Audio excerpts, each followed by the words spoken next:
Assalamualaikum warahmatullahi wabarakatuh.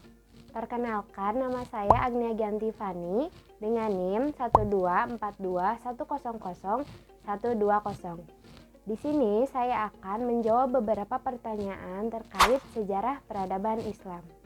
Baik, mari kita langsung saja ke video pembahasannya. Kemunduran dan kehancuran dinasti Abbasiyah terjadi karena beberapa faktor yang saling berkaitan. Pertama, konflik internal di antara para pemimpin yang terjadi akibat perebutan kekuasaan menyebabkan ketidakstabilan politik.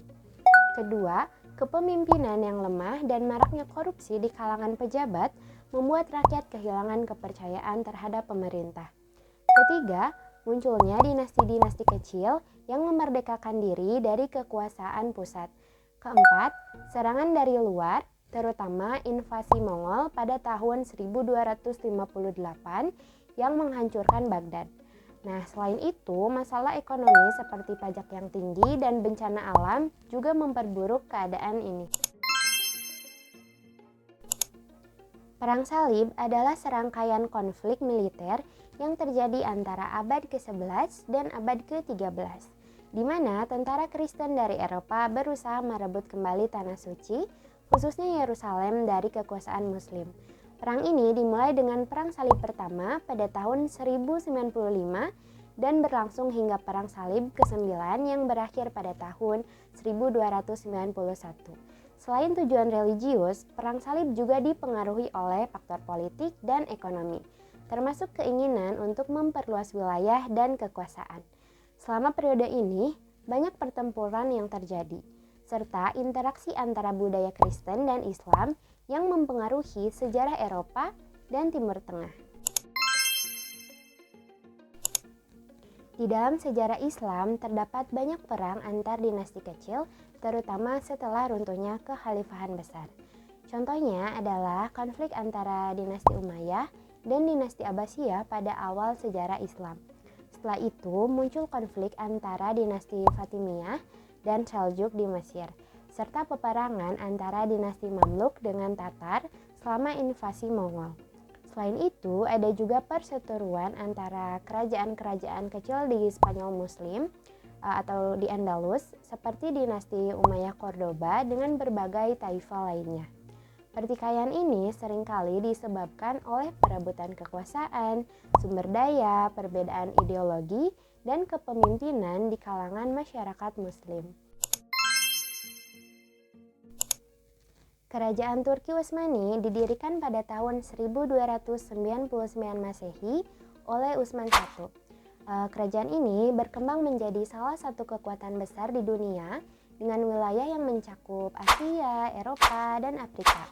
Kemudian pada puncak kejayaannya, yaitu pada abad ke-16, di bawah kekuasaan Sultan Sulaiman Al-Qanun, kerajaan ini dikenal karena sistem pemerintahan yang terorganisir dan kekuatan militernya.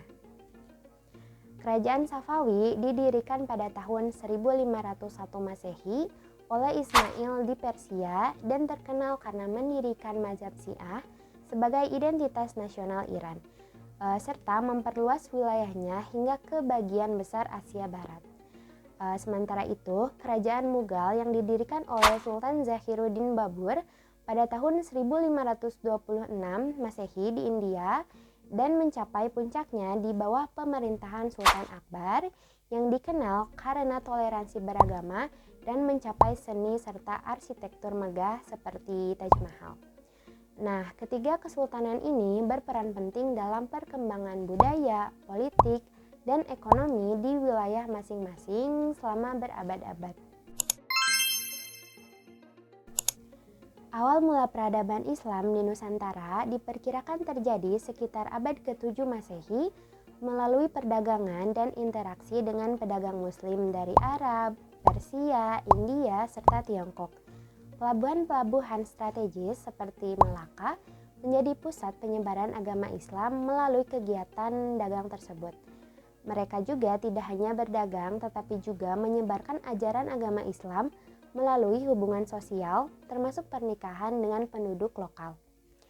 Selain itu, para ulama atau wali songo juga berperan penting dalam menyebarkan ajaran Islam secara damai melalui pendidikan dan dakwah kepada masyarakat lokal.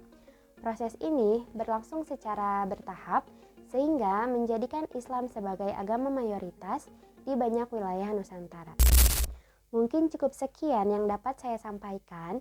Semoga penjelasan yang saya sampaikan dapat bermanfaat dan menambah pengetahuan kita tentang sejarah peradaban Islam. Terima kasih atas perhatiannya. Wassalamualaikum warahmatullahi wabarakatuh.